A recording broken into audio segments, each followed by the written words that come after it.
Previously on Savonne's Rules Analysis. We met our favorite addict Rue and her mess of a best friend, Jules. Their paths first cross at a high school party where Jules gets cornered by a very toxic Nate Jacobs. She takes some questionable measures to get him to back off, which catches the attention of Rue. I'm Rue. I'm Jules. Rue asks to go home with her. Jules reluctantly agrees, and they bike off into the night, thus beginning the Chronicles of Rules. Hello and good morning, Skullies. Welcome back to my rules analysis. Thank you guys so much for the positive feedback on the first episode. I worked really hard on it and it's really making me happy to know that you guys are enjoying the series as much as I'm enjoying making it. Now, if you watched the first episode, you know how this goes. I'm going to be talking about each scene with Rue and Jules. Going to be talking about it from Jules' perspective and Rue's perspective. And this episode, honey. This episode, it's becoming apparent that Rue kind of has a little crush on Jules, while Jules is talking to somebody online. We have so much to get through this episode, and I'm super excited. So let's go ahead and start the discussion on episode 2, Stunting Like My Daddy. Now, if you watch the series, you would know that each episode is basically a backstory of a different character in the show. This episode is the backstory of If Toxic Masculinity Was a Person, Nate Jacobs. However, I'm only going to be talking about the parts of his backstory that is relevant to Rue and Jules. If you want to know about his backstory, you go ahead and just go watch the episode. We learn that a very young Nate has been watching his dad's very well hidden intimate tapes. Essentially, it turns out that Jules is not the only person his dad has been taken to motel rooms. Now, watching that stuff at the age that Nate watched it would be enough to traumatize you fully, but then think about it being your dad. I truly almost felt bad for Nate. Then I got to the next episode. So I know if you guys have not watched the show, you have seen the articles talking about how Euphoria is one of the shows that you basically didn't ask for the amount of that's in it. Well, this is the episode that started it. This is the one they're talking about. However, I will save your gay eyes and I will skip over that part and we will go straight to what you came here for, and that is Rue and Jules. So it's the first day of school, and ever since the party a couple days ago, Rue and Jules have been growing closer and closer to each other. It was the first day of school. My heart was racing.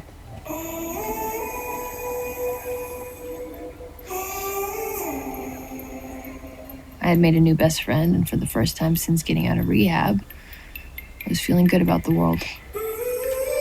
See, right here, what she's saying is key, because you see that Rue is already starting to associate her happiness with Jules. You know, it's something that we do when we first meet a new enticing person. Suddenly, life becomes colorful again, and Rue is already transferring that happy feeling to just being with Jules. So this is basically like the early stages of Rue attaching her happiness on to Jules, just like she attached her happiness to drugs. Now, on my first time watch, when I saw this episode, I was so happy because you know that feeling when you start watching a show and you don't know if it's queer or not, and then the characters start to become a little bit queer and you're like, yes! That's exactly how I felt when I watched this show. And it intensified next episode because, ooh, the gayness! Ooh! I was here for it. I was sipping it up. So then the show takes us back to 2 days ago, the night of the party. You remember when Rue was like, I want to get high. And Jules responds, Didn't you just get out of rehab? Which, good on her, because yeah. But Rue responds, Yeah. Should I be concerned? Maybe. And who can say no to that face? Come on. So they take the pills, hence the...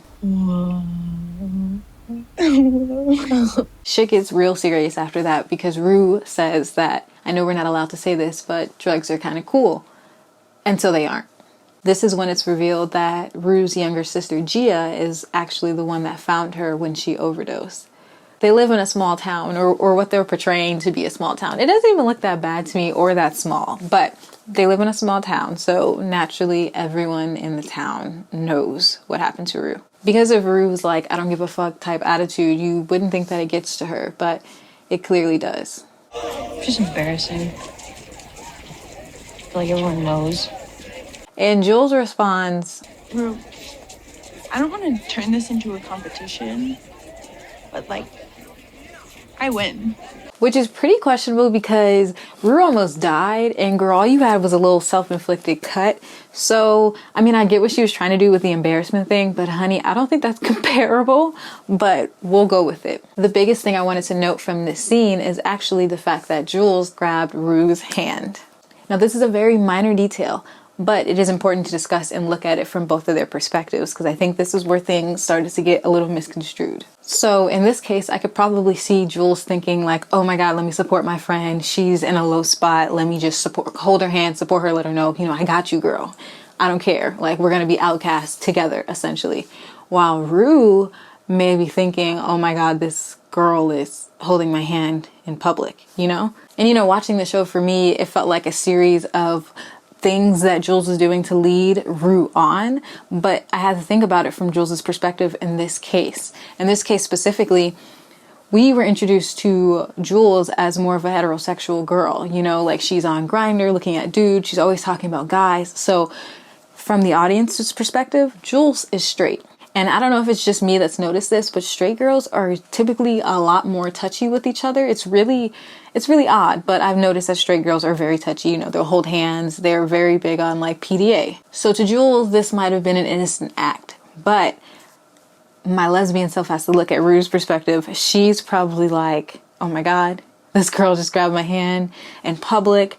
And I'm guessing like this is probably one of the first times from what I've seen, the first time that Rue is kind of coming to terms with her own gayness. Like she's like, wait a minute, why do I like this? Like this is nice. Rue does not have a good rest of her day at school. She gets into one of those classrooms where basically, it's the first day of school and the teacher's always asking you like, stand in front of the classroom and tell me how your summer was. Well,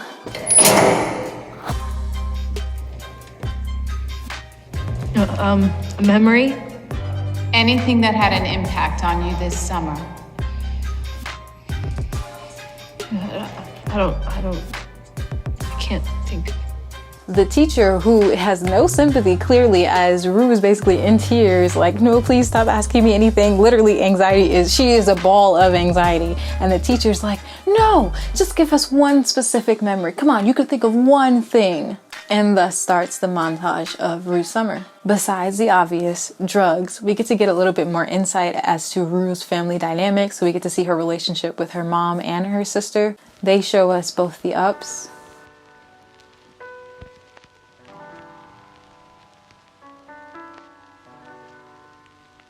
and the downs.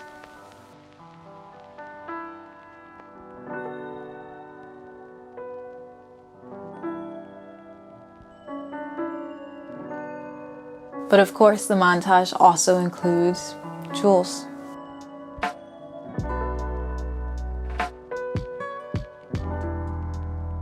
So basically, her summer's coming to her in flashes. She gets really anxious and just runs off the stage and ends up going to the bathroom, where, of course, she tries to go back to what she knows, and that is drugs. That night, though, Rue shows up to rehab, which good on her. But we are introduced to a new character who I love him so much. I really hope that he stays around for next season. But we're introduced to Ali, who is very important, not in this episode, but will be pretty soon. The takeaway, though, from her being in rehab is she finally reveals to us how her addiction started. The first time I tried Oxycontin, I was 13. What do these feel like? The absolute worst. Remember, Rue's dad has cancer, and so she has to take care of her dad while her mom works 2 jobs to pay for the medical bills. As you see, her dad has a lot of pills. One day she decided that she wanted to try it out for herself, and then she just never stopped. Jules, on the other hand, that night is just chilling in her room watching TV when her phone dings because she gets a message from a new guy on the dating app that she's been on by the name of Shy Guy 118. Now this is where things start to get interesting. The next day after school, Rue and Jules go on this beautifully shot bicycle ride together, and they have quite the revealing conversation. You want to come over for dinner tonight? I wish, but my dad wants to have like a capital F, capital D family dinner, which is weird because it's literally just me and him eating dinner together like every single night. Oh, did y'all see Rue's blush? See, really, in this, it's funny because this is a classic move for someone who wants to keep hanging out with you. And so I've definitely been in this situation where I'm like, well, maybe we could do it at this time. And you're just trying to go back and forth with the person until they decide, like, yes, I want to hang out with you. But Jules, she's not having it. Well, what about later? Probably gonna do some homework, binge watch some Madoka Magica. Okay.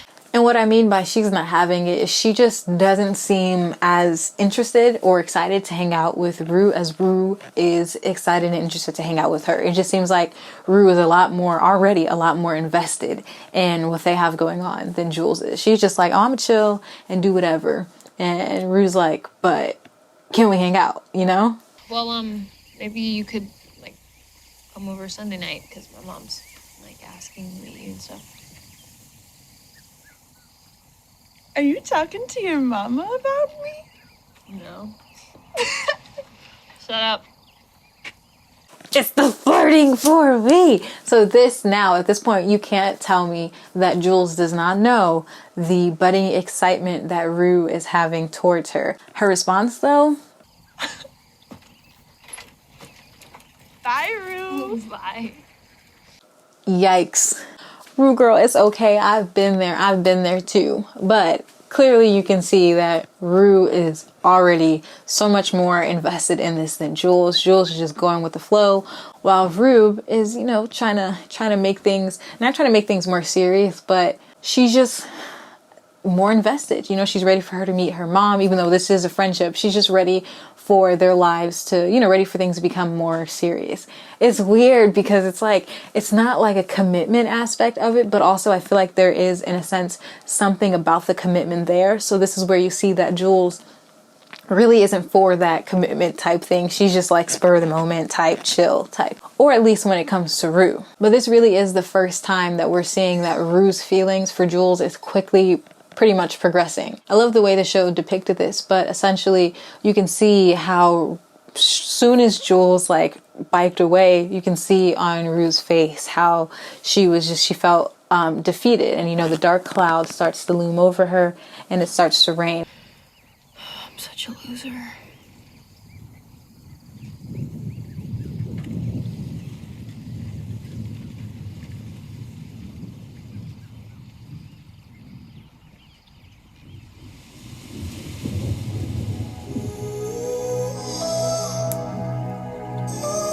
And I think it really tells to how she's feeling on the inside. And of course, it starts raining, and where does she bike? Fez's house. So we're seeing firsthand the switch for Rue. It's just like Jules was that distraction for her. She got kind of rejected by Jules, and so she goes to what she knows, drugs. So that night at dinner with her dad, Jules sneakily texts under the table talking to her new friend. Already, we got a mess on our hands, but let's get back to Rue.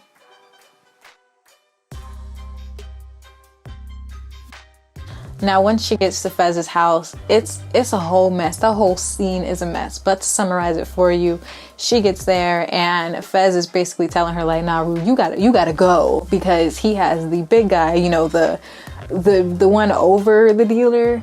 The dealer's boss was coming to, come sell some stuff to him, and he did not want Rue there in that moment. Rue, who is hard-headed, doesn't leave, and so she ends up being there. While Mouse, that's the dealer, Mouse shows up, and it was not a good time. Mouse ends up giving Rue a dose of something that she couldn't really handle. Rue ends up getting too high, and Fez calls Jules. And so we see a scene of Rue laying in Jules' lap in the back of a car, and Jules is visibly shaken by what's going on. And I think this is the first time where Jules is really seeing Rue's addiction for what it is, and she doesn't know what to do with it. I feel like Jules got her first taste of what the responsibility will be for being with Rue or being around Rue, and I think truly that scared her a lot. So Jules, being a good friend, ends up bringing Rue back to her house, and there they are laid in bed while Rue is basically knocked out from her high, and Jules is just laying there with her, and you could see in her face like she's visibly stressed by what's going on. But things quickly change when she gets that dopamine hit and her phone dings and she gets a message from none other than Shy Guy 118. So something about this scene just really doesn't sit right with me, and maybe this is something that you guys can give me more insight on and what your thoughts are, but I feel like this scene can be interpreted one of two ways. So as soon as Jules gets the message, she perks up and she goes to the corner of her room and starts messaging him, and they're having a cute little conversation. But my problem with it is, if I feel like Jules knew in a sense that she was doing something wrong, because it seemed like she was trying to hide it from Rue. Now, the other way you can perceive it is maybe, her phone was too bright and she didn't want to wake Rue up. And that's a way to think about it. But then, Rue is out. There's no way she's going to wake up, So in a sense, I feel like the scene was trying to show us that Jules is starting to talk to someone else on the side while Rue is there. Either way of how you perceive it, the episode drops a bombshell at us at the very, very end. And it turns out that the secret internet boyfriend that Jules has been texting, is none other than toxic masculinity in human form, Nate Jacobs. Yes. See, girl, I was shook at this because I was trying to figure out, what are Nate's intentions? Because, does he know what happened with his dad? Is his sexuality secretly fluid? Because all of a sudden, the girl that he was just dogging on, he now is texting her. He clearly knows who she is. So I had so many questions, and it was mainly about what Nate's intentions were. But girl, we get into all of that, and we learn how this relationship will change the full course of Rue and Jules' relationship. But we'll get all into that next episode.